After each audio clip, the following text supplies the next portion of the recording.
Hey guys, how's it going? Riley Slifka here. Boy, has it been a long time since I've done a live stream on YouTube. Good to be back. If you're in the chat, let me know you're there, where you're watching from, what you thought of the film.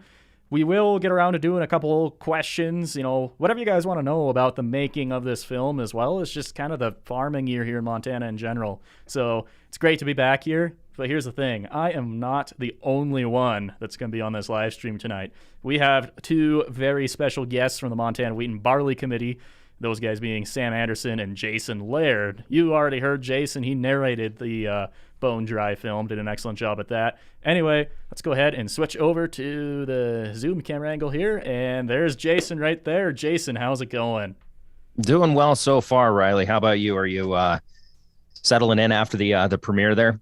Yeah, that was great. Looks like we got a ton of views between Facebook and YouTube, so that's great. So we also have Sam Anderson.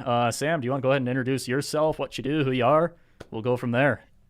Well, hey everyone, thank you for watching the video. It's incredible, and I am an outreach coordinator at the Wheat and Barley Committee, and kind of Riley, Jason, and I got together and put this film and finally saw it through. So yeah, this film was a ton of fun to work on. So I'll give you guys the backstory on how this whole thing came together. It was actually partially Russell Nemitz's fault. So Russell Nemitz, some of you might know him. He's an ag broadcaster here in Montana.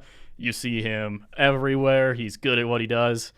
He reached out to me back in probably April and asked if I could help him out on filming at Nate Palapalm's place just outside of Bozeman. He's that organic farmer that's featured in the film. And he was saying, well, we're going to do some news segments, but we're also going to put some of this stuff on social media. So I need a guy that understands social media, YouTube, Facebook video pretty well.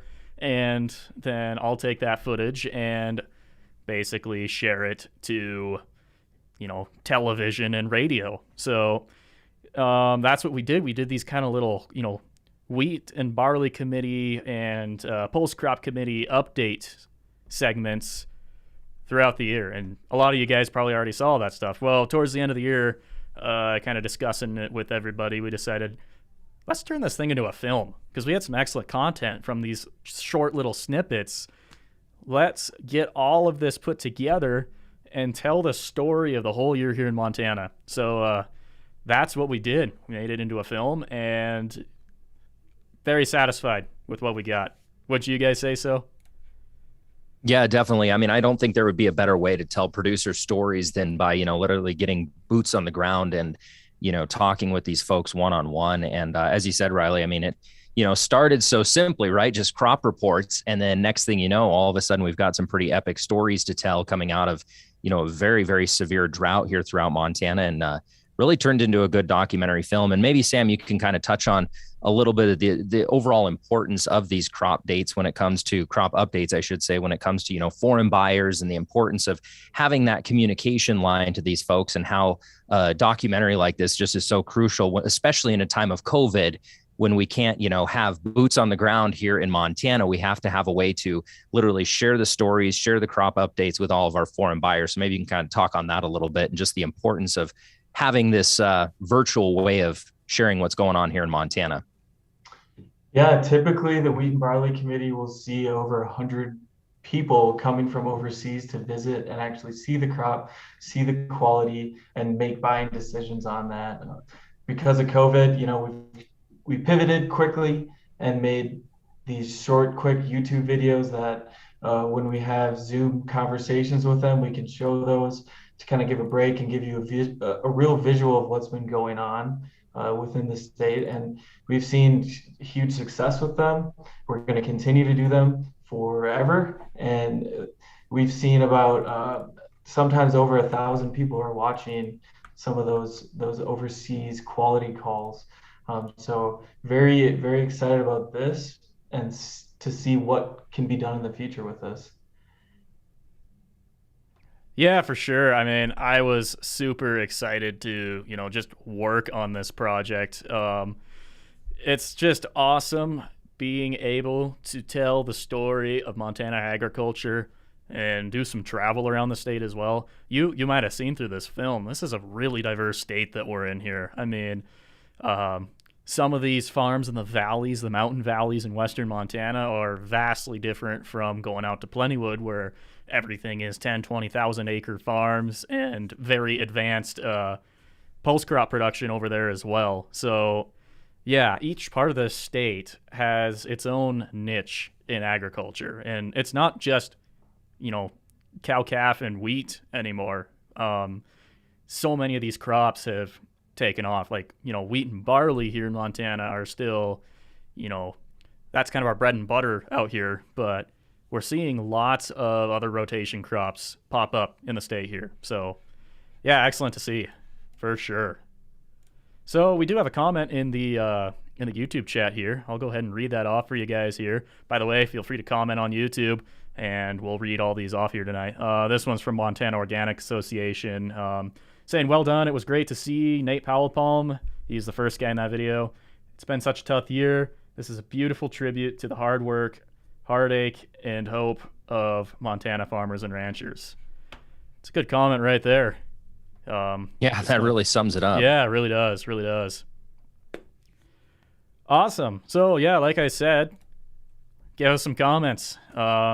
We don't really have much of a script for this live stream. We're just, it's Q&A. So, we're talking about, if you're just joining us, we're talking about kind of the making of Bone Dry, the film about all this drought here in Montana. So it's basically a seeding to harvest film that, highlights several different farmers. If you missed the actual premiere on YouTube, that's what it's about. Go back and check it out over on Agri Studios on YouTube and on Facebook.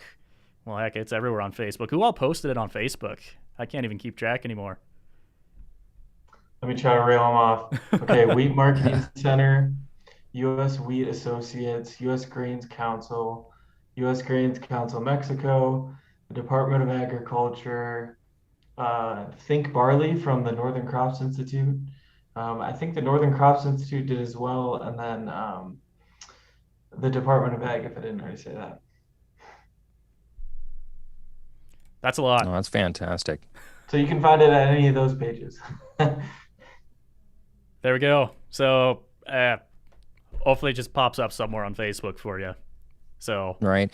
And Riley, maybe I'm sure there's probably some folks on here that are a little bit curious of just the production side of how this whole thing came about. So breakdown, I mean, we saw everything from, drone footage, up close and personal footage. Talk a little bit about some of the creative shots that you used, everything from drone to up close and personal, those interview shots, and just kind of the process of what this video even looked like and how it was even put together, I guess, from the production side of things. This is probably the most unique production I've ever done, because the original intent of all this stuff was actually not for the film world. It was for short segments for social media. So it was kind of shot and edited with that in mind. But I basically happened to leave enough breathing room on most of these shots that it worked well in the overall slower pace of, longer form film. I mean, this is still a short film by film standards, but yeah, I've never knew that you could just change the pace of the same camera shots so much, but you can. That's the power of editing. So let's go back to the filming side. Jason was talking about drone shots and camera angles. Well, camera angles were pretty straightforward. We were actually shooting kind of with the news in mind. Well, if you know anything about the news is not necessarily that cinematic feel that you saw in this film. So I tried to, pick some slightly more cinematic angles, even if that was something to do with setting an interview up. Having a, Case IH quad track tractor with a Bergol air drill in the background of a farmer's shot.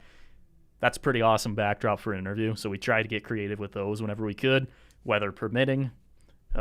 Wind wind is definitely something you got to keep in mind when filming out here for your audio.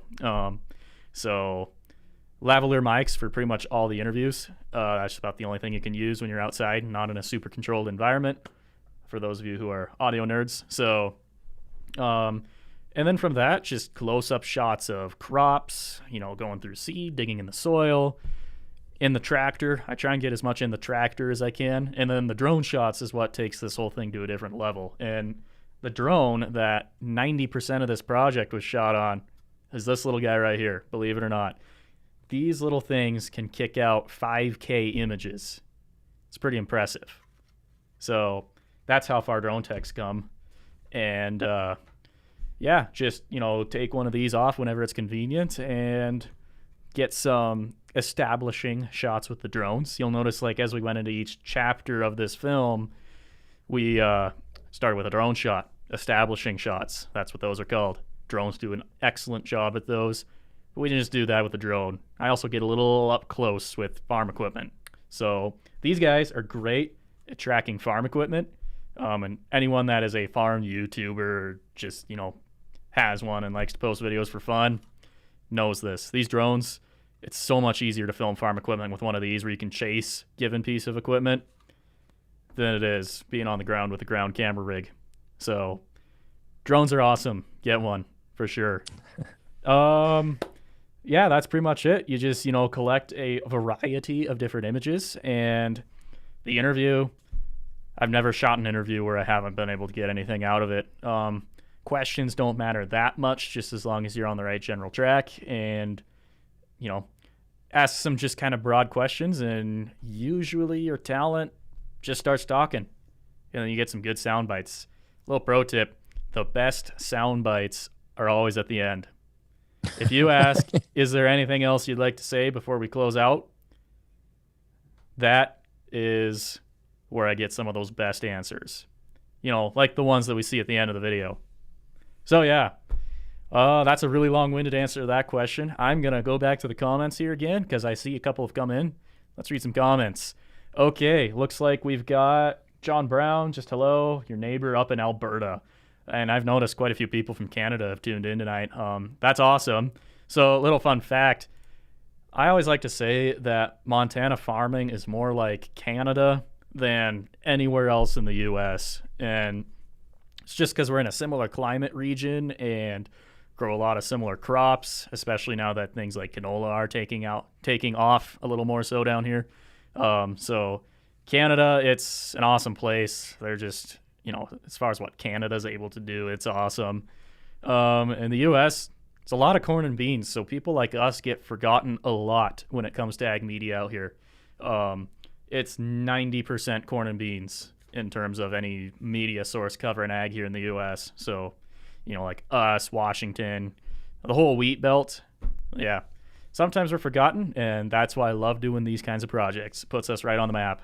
So, all right, a couple other comments here. We've got Chuck saying, are y'all seeing any farms that are selling out because of this? And that is a good question. So for me personally, I do not know anybody personally that is selling out, but I know a lot of farms that are under a lot of stress right now because of this. So we can't have another year like this. Like, that's the reality. A lot of people can't afford it, especially on the cow side because of what happened with alfalfa hay supply. Lots of stories about how much hay is worth. There's none of it here in the state. My heart goes out to the people in Denton. Denton did not have a good week this week.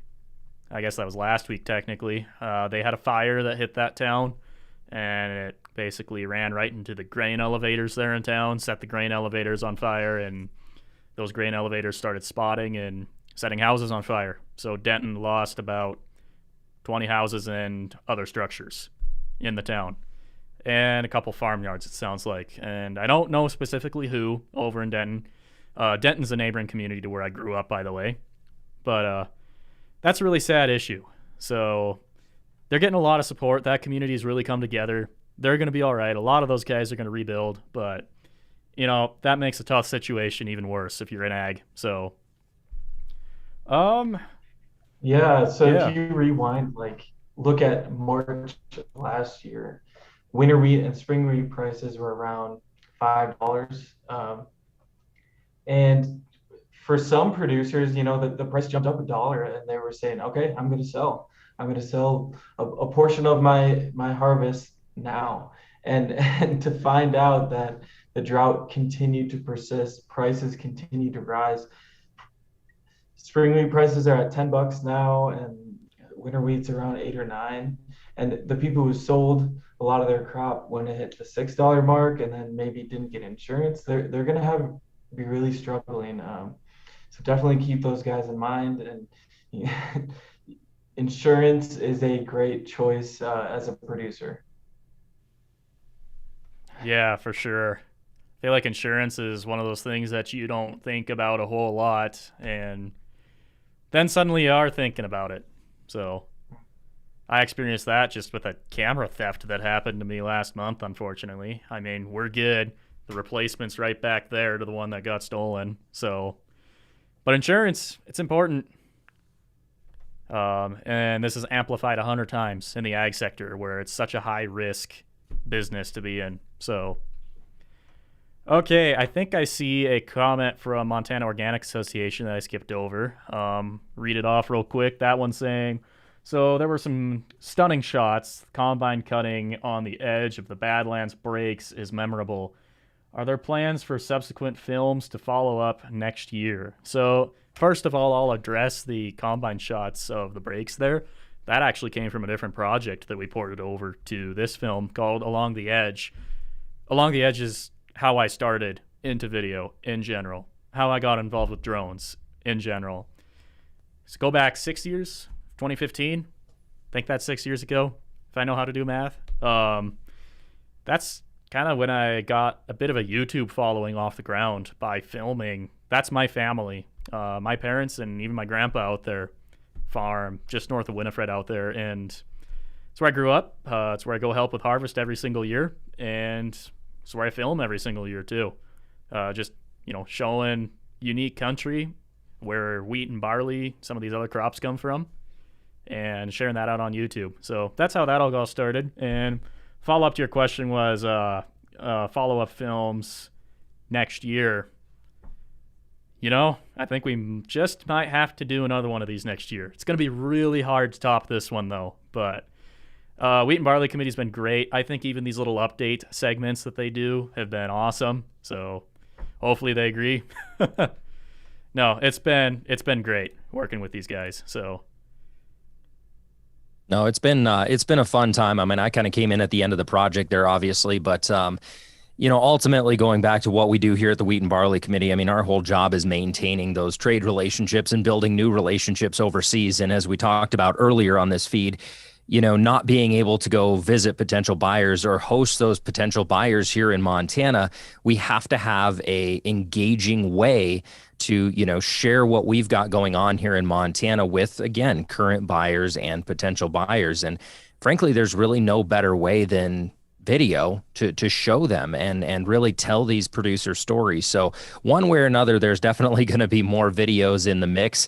How we go about doing it, who knows? Like Riley said, it's really going to be hard to one up that one, but I guess it raises the bar pretty high, so we can hopefully shoot for the moon on the next one as well. But and Sam, maybe you can elaborate a little bit more on it. But ultimately, having a way to share what is going on here in Montana with buyers, potential buyers, is absolutely critical.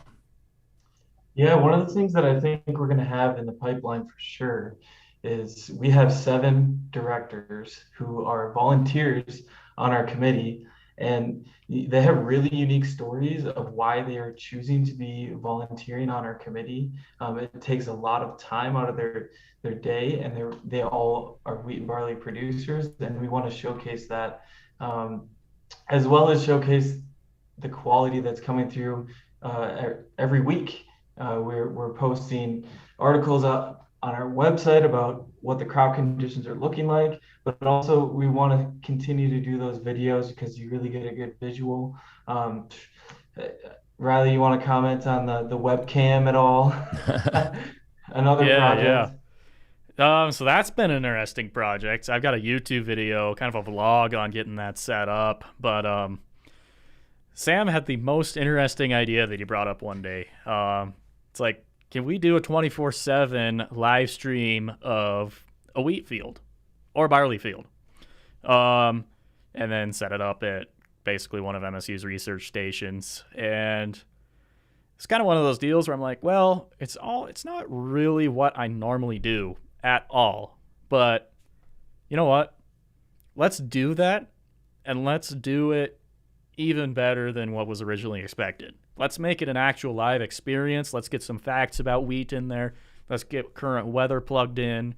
And let's try and build something that people are going to actually engage with a little more so than the equivalent of a DOT webcam for road conditions or, something up a glacier or whatever. So we kind of beta tested that this year, and it worked super well.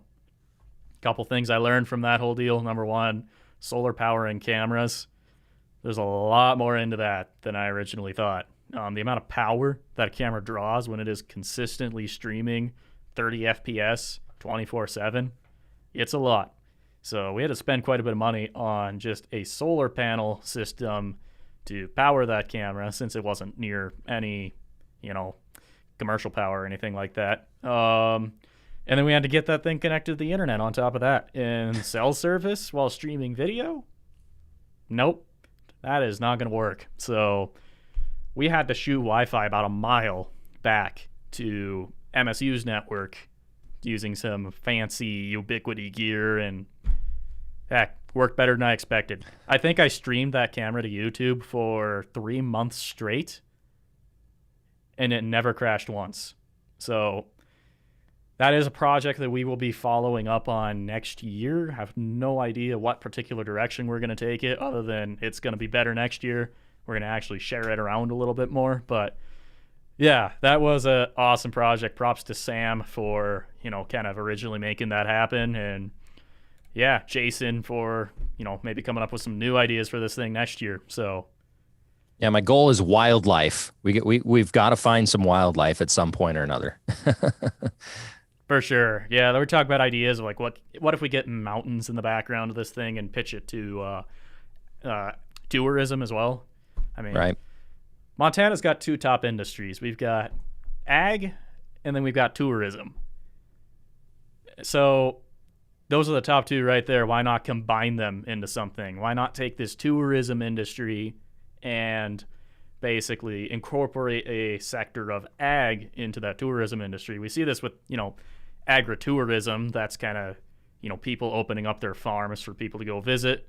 Very popular in western Montana, where you can get more into the organic crops or the specialty crops particularly, and where population tends to lie as well. Well, now we got a potential for, maybe sparking somebody's interest by providing, especially if we can get wildlife in there. If we can get that camera set up where we get deer and elk coming through, people are going to watch that.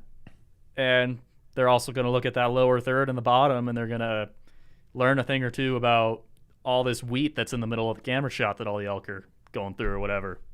Right. So, yeah. Yeah, the other day I saw on, I think it was on your Facebook page, Agri Studios.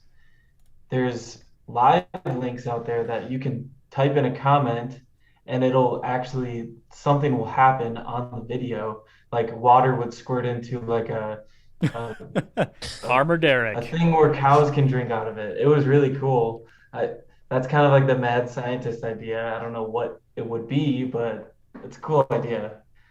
Yeah, so how many guys in the chat watch Farmer Derek and some of his videos on YouTube? That guy is a genius, and he is hilarious. He has got a sense of humor like no other. Yeah, Derek, he's a great guy. I really hope I get to meet him personally here one of these days.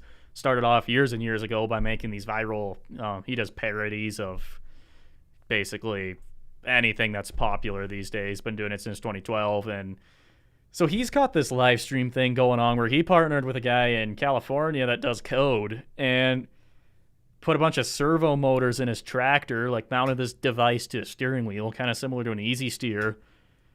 People can drive his tractor by typing stuff in a YouTube chat. I am not kidding. He did that.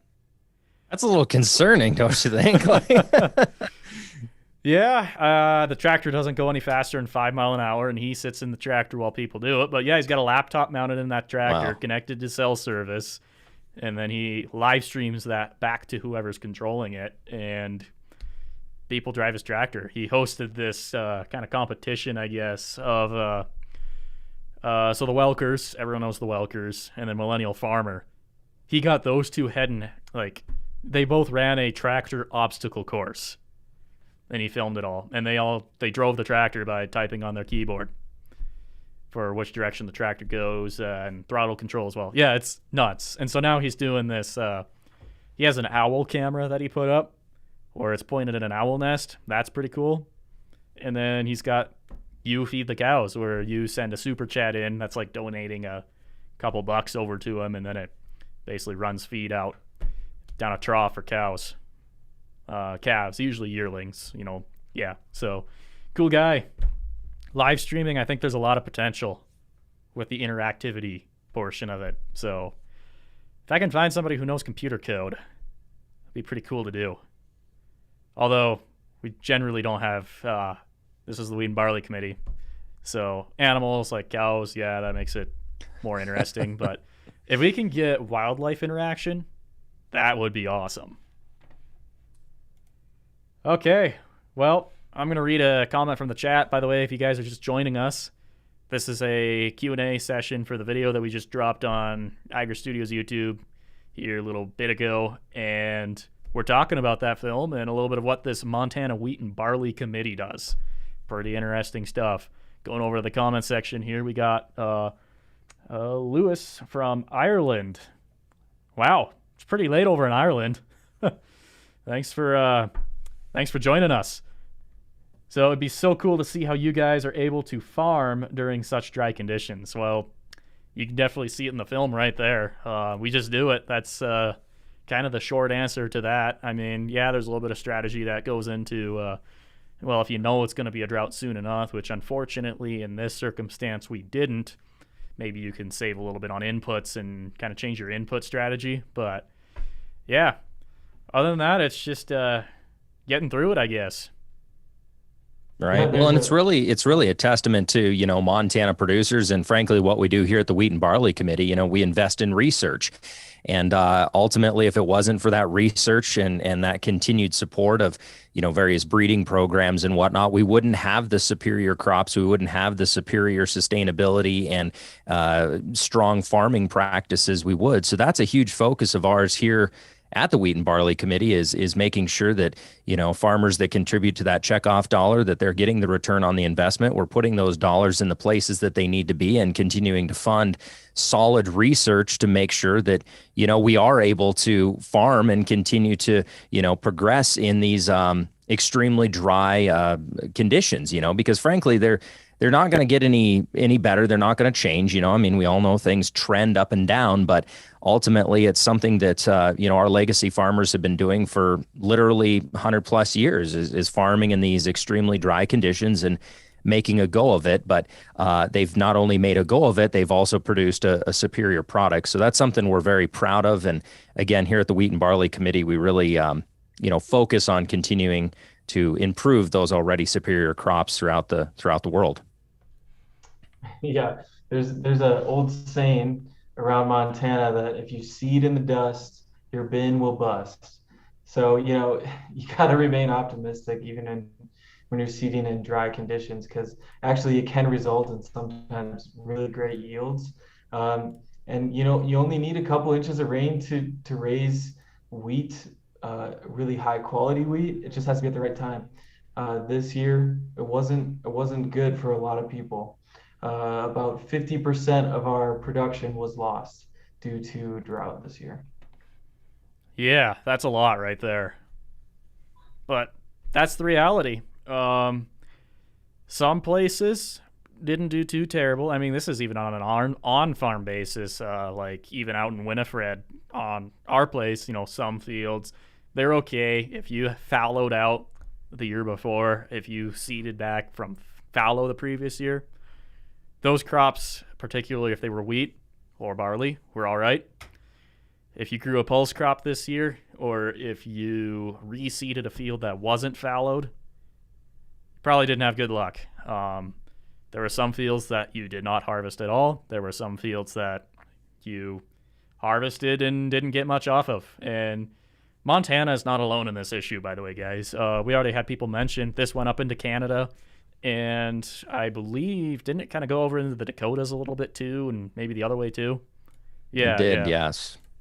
Yeah, so not just a Montana issue. We just happen to be right in the middle of this. So yeah, Washington and Oregon got hit really hard too, and they produce a lot of soft white wheat, which is used for cookies and crackers. So that's going to be a real detriment to the sweet tooth. oh man, looking back at the chat here, I see. Yeah, good at we get drought over here and over on the other side of the world. I know Australia was like this too. This guy was from Ireland, and it rains too much over there. They had too much moisture over there, and that is common, I believe. So we had a convention here in Montana called the Montana Grain Growers Convention, and one of the speakers at that convention was a guy named Eric Snodgrass. He is an absolute weather guru and kind of does these little podcasts every week about the weather from an ag perspective.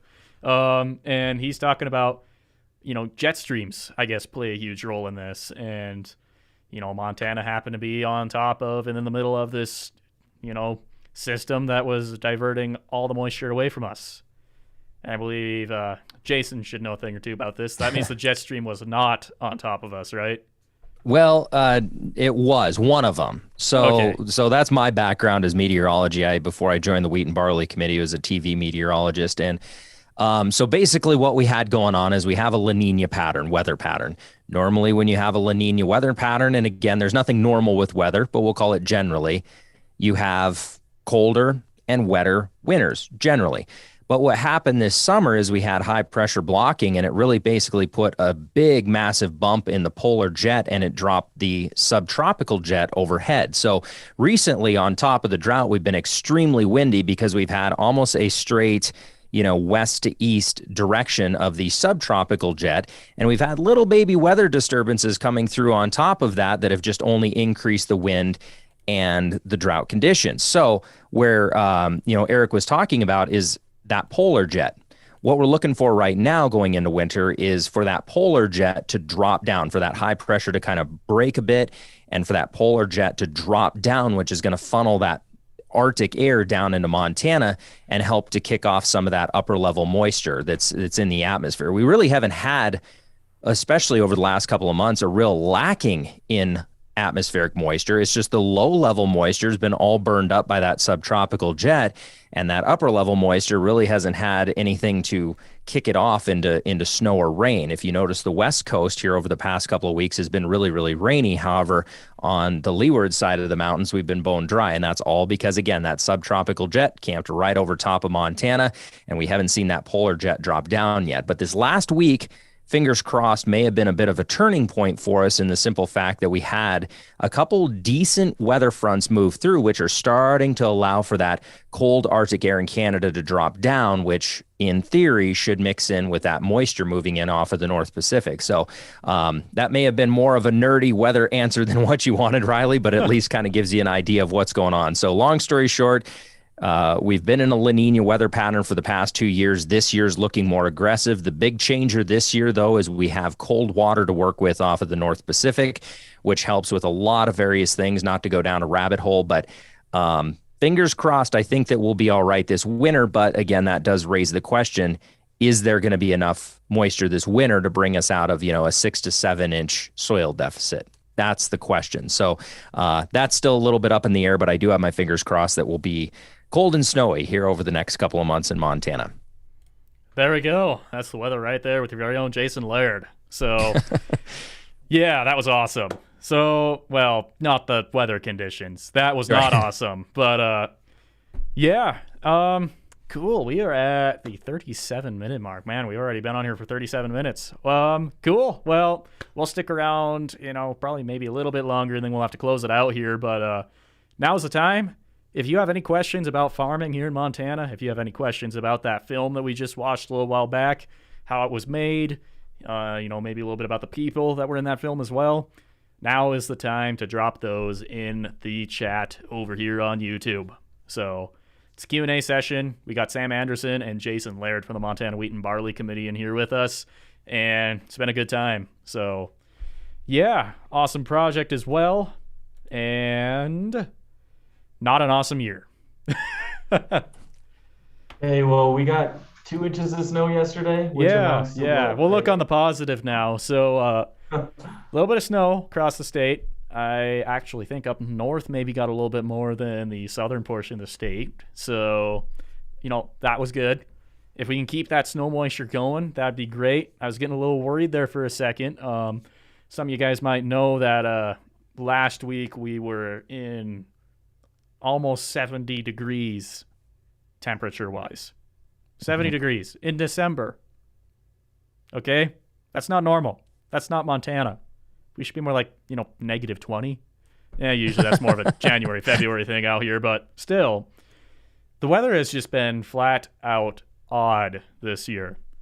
So hopefully that flips on us a little bit. I think there's some forecast models that say maybe that's going to happen, but these are forecast models.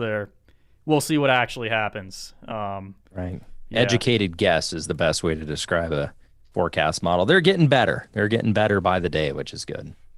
So how many inches of snow equals an inch of rain? Oh, that all depends on the moisture content and how cold it is. That's a loaded question. There's no straight answer. I mean, you can go anywhere from, 10 to 1, so 10 inches of snow, 1 inch of moisture, but it really boils down to just the overall moisture content and then the temperature as well, because really you could have not a lot of moisture content, a really, really heavy cold snap, and you're going to get some big fluffy stuff that looks really aggressive, but it's not that wet. So, doesn't really answer your question, but that's a loaded question. Is it powder, or can you make a snowball out of it? It's kind of correct. Exactly. Yep. But no, I'm still remaining hopeful that we're going to be, decent on precipitation coming out of winter. But again, is that enough to carry us over into summer? That's the $1 million question. Then how does that weather pattern hold out as we head into summer? Because frankly, a La Nina weather pattern in summertime for Montana is not really ideal. That's what we had this last year. You get that big ridge of high pressure that camps out. We don't really see the wind in the summertime, which is nice, but it's just hot and bone dry and temperatures in the upper 90s, and going back to what Riley was talking about with the temperatures, it's not even so much that we had warm temperatures. Anytime the wind is that strong and it comes over the mountains, as that wind drops down on the leeward side of the mountains, it compresses and heats up. So not only are you looking at slightly above average temperatures, you literally are throwing warm air on top of it because of that compression coming off the mountains. And that's something we're actually known for here in Montana. They're called Chinooks, which is a Native American term for snow eater. And that's exactly what those winds are, is Chinook winds. They come over the mountains. As they drop down to lower elevations, they compress, heat up. So not only do they, already contribute to the already above average temperatures, they just continue to heat that air up. And that's, again, what burns off our snow so darn quick. So it's just been kind of a perfect storm in terms of not great agricultural weather lately. Yeah, and some of those winds were the cause of those wildfires last Correct. week. Yeah. Did we ever hear what actually caused those? Like, what was the cause of them?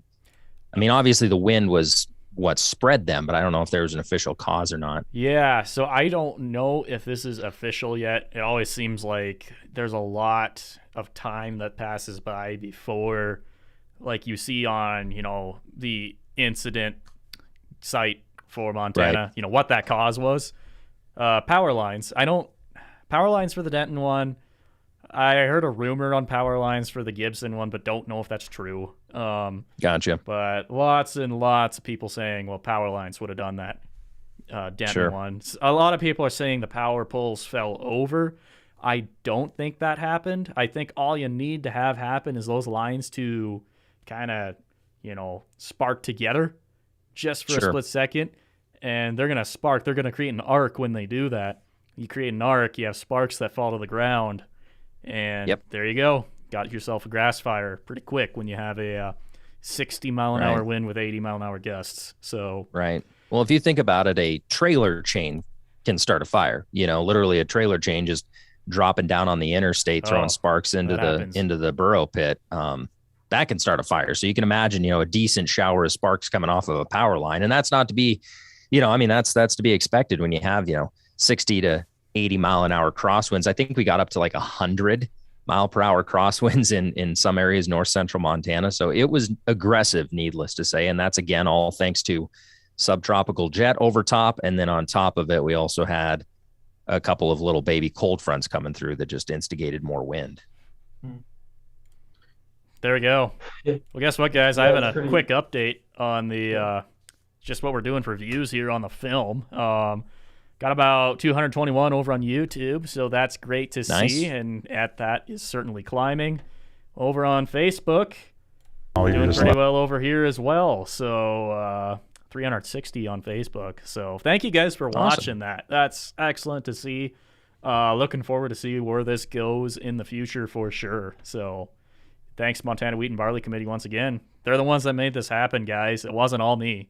I'm the guy with the camera. I had a vision to put this together, but the Wheat and Barley Committee, they're the ones that have, they came up with the places that we went to and helped a lot with the story here, actually. So, yeah, great working with these guys. So, and I'm going to divert that over to the producers. They sure. did a great job with those interviews. Their attitudes were amazing, even in the midst of, their paychecks being severely affected by the drought. It was amazing to hear the things that those guys had to say. Yeah, they all did excellent. That's why I keep saying that this film isn't just a big sob story. I didn't want this film to be a big sob story. That's not really what I do. The positive take-home message in this thing was documenting that resiliency of these guys. I mean, we really saw it. We saw it in everybody, but, we particularly saw that in the Streets interview. So that would have been, let's see, why am I forgetting everybody's names now? But, Tyler and Jill Street over in Chester, they did a great job of, showing, what we're looking towards next year. At least we got this year. At least we're still following our particular practices that we're doing in terms of crop rotation and farming methods. Because, they were at the pivotal point of, that's when we saw that there was almost nothing out there for harvest. The, seeding conditions in Plentywood, the mid-season in Moccasin, those were just foreshadowing. There was opportunity to turn around there, but that's not what happened this year. But, everybody just has positive attitudes. That's what you need if you're going to be in this industry. It's not even optional. That's a requirement. So, yeah, that's great to see. By the way, we got somebody in the chat here is from Argentina. So, awesome. Yeah, people from all over watching. That's what's awesome about the internet. Like, it's people from everywhere. It's such a global platform. I think 30% of my subscriber base on YouTube is from the US. That's it, just 30%. Everybody else is from everywhere else. Europe, there's a lot of people from Europe.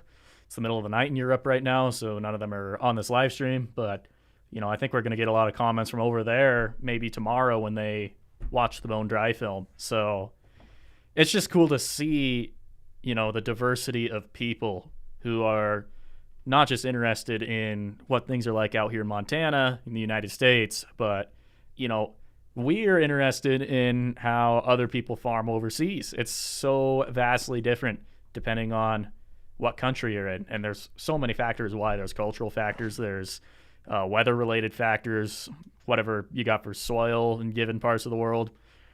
Montana's really unique because our soil is nothing compared to the Midwest U.S. and a lot of Europe and a lot of these other places.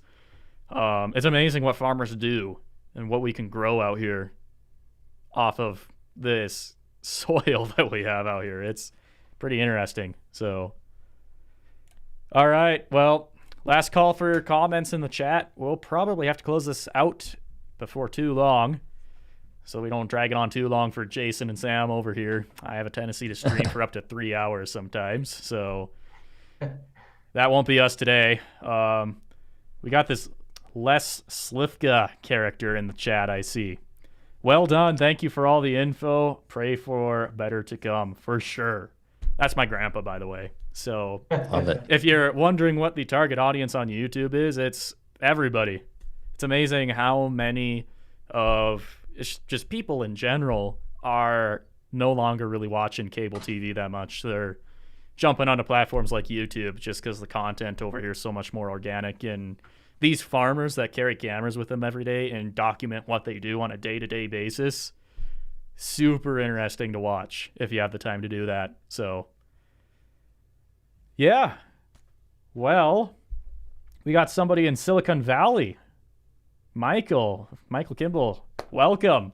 We're just talking about the Bone Dry film here and, how it was made. If you got any questions about, putting this thing together or just the conditions in general in Montana we have this year, this is the place to do that.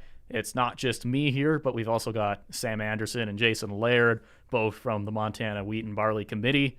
They're the ones that really made this whole thing happen, along with the producers that we're willing to interview as well. So, yeah, fun times for sure.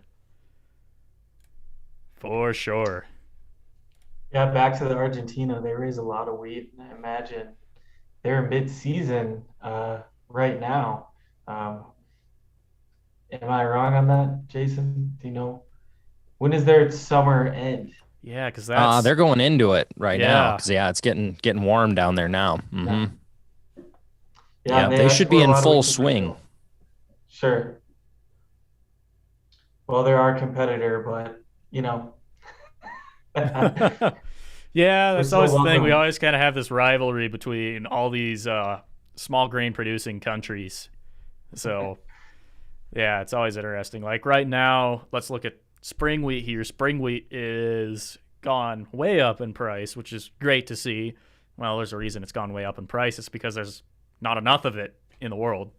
And then you have the opposite happen later, and everybody starts growing spring wheat here in the U.S. over in, isn't Turkey a high wheat producing country? Or am I thinking of something else over there? Ukraine, Russia. I'm thinking about Ukraine. Yeah. Sure. Need to go back to geography class. Yeah. So it's just kind of interesting. It seems like, our supply definitely fluctuates when it comes to these small grains for sure. So Yeah, someone's experiencing a drought at any given time. So, the diversity throughout the world for wheat growing regions feeds the world, really. for sure. Has anybody been noticing that whenever I cut to you guys on the stream, the delay just slowly keeps getting worse and worse and worse between the audio and the video? That is thanks to OBS running on Mac and not Windows. So You'd think I it'd be apologize better for that. for Mac. I mean, it's like Mac is kind of the go-to when it comes to production on all fronts. You would think that would be a little bit more tailored in by now, but I feel your pain, Riley. Yeah. That's what back in my weather days, that's how we used to do, live streams with weather graphics and weather updates and everything like that. And there was nothing more frustrating when you're trying to link it up and next thing you know, you got, the whole flabby lips thing going. So I feel you. Yeah. Anything to do with live streaming other than just, using your phone. By the way, guys, this is an awesome tool. If you ever want to get into sharing what you do on a day-to-day basis, start with your phone. They do a pretty good job. Part of Bone Dry was shot on this, believe it or not. That fire scene, because it was the only camera I had with me. There's a saying out there, the best camera is the one you have with you. Very true. I mean, it's pretty nice when the camera that you've got is a Sony A7S III or FX3 or whatever, but it's not always the case. Anyway, I digress. I can't even remember what we were talking about. Oh, man, something about, I was probably talking about streaming and what all you have to do with streaming equipment. But, yeah, that's just how this world works. You get through it, you troubleshoot, make it work. It's been working pretty well today, it looks like. So, I mean, people are still watching, I guess. So there's, 8 people in here right now? I have another graph that says only 1 person is in here. I think the one that says 8 people is... that one's the one that's actually true. Okay. It's really interesting on the back end of this whole thing, especially with YouTube, like the different analytics that you can pull off of all this stuff. I get these graphs that show, like, people, when people have tuned in, when they dropped out. Believe it or not, we have had 242 people watch this live stream, this Q&A live stream. 200 people have come through here. And then... Love it. That is 2 more than the current view counter on the film. So there we go. That's pretty funny. But a lot of people are probably just clicking on the notification and joining for a little bit and then heading out. So that's how this world works. All right, guys, you got any more questions? We're probably about to close out for the day, but I just want to thank you guys. If you have been watching this stream for quite a while, thanks for tuning in and, kind of participating in this little panel here. And thank you very much for just your support in general and for tuning into the Bone Dry film as well. So I've said this 100 times already. It's hands down one of the best projects I have ever worked on. So it's going to be a hard one to beat in the future. So yeah, thank you guys. So Michael's saying, I really love your channel. You have some of the most beautiful videos on YouTube. Thank you very much. And I owe a large part of that to Montana in general, the state, the geography here. It's excellent. So we farm in the breaks, those 1,000-foot cliffs. You saw some of that a little bit earlier here. I can't think of very many places in the world that top views like that. So it's a beautiful state for sure. Even out east, like, there's still some cool stuff out there that nobody knows about. Everybody moving here to Montana, it seems like they're flocking to the western part of the state. That's kind of always been the case. Makes sense. That's where mountains are. There's a lot of stuff out east, too. And I feel like more recently, some of that stuff has been discovered, particularly the central Montana area. So, interesting state for sure, though. That's part of what makes these films great. All right, Sam and Jason, do you guys have anything else before we close out here? Check out our website, agrwbc.mt.gov. I'm going to put that in the chat. I cannot remember. So, and, if you have any questions, send us an email. That's wbc@mt.gov. wbc@mt.gov.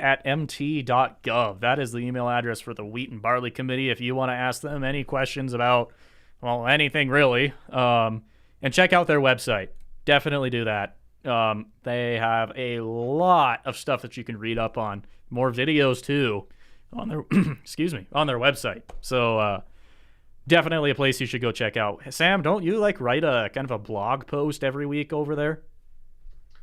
Yeah, well, unfortunately, it was the last NAS report this week, but we're going to keep going with this. We normally post every week about what we're doing in the committee, what's farmers are talking about, kind of what the crop looks like. So yeah, we post those on social media and our website weekly. It's pretty awesome. All right, Jason, anything else on your end? No, I think that sums it up. Like Sam was saying, just definitely check us out online, check out all our social media platforms, and a lot of cool things cooking over at Montana Wheat and Barley. So hope to hear from some of you. And again, if you're interested buyer or just interested more in what we do, we'd love to chat with you. Awesome. Well, thank you guys thanks for joining this stream here. It was excellent to have your input on a lot of this stuff and just to kind of talk in general about the year we had this year, as well as the film that we put together. Yeah, have a great evening, guys. Thanks again. And that's going to do it for tonight's stream. So thank you guys for joining tonight. It's been forever since I have streamed here on YouTube, so it's good to be back. Good to be back for sure. Let me know in the chat if we should do more live streams like this.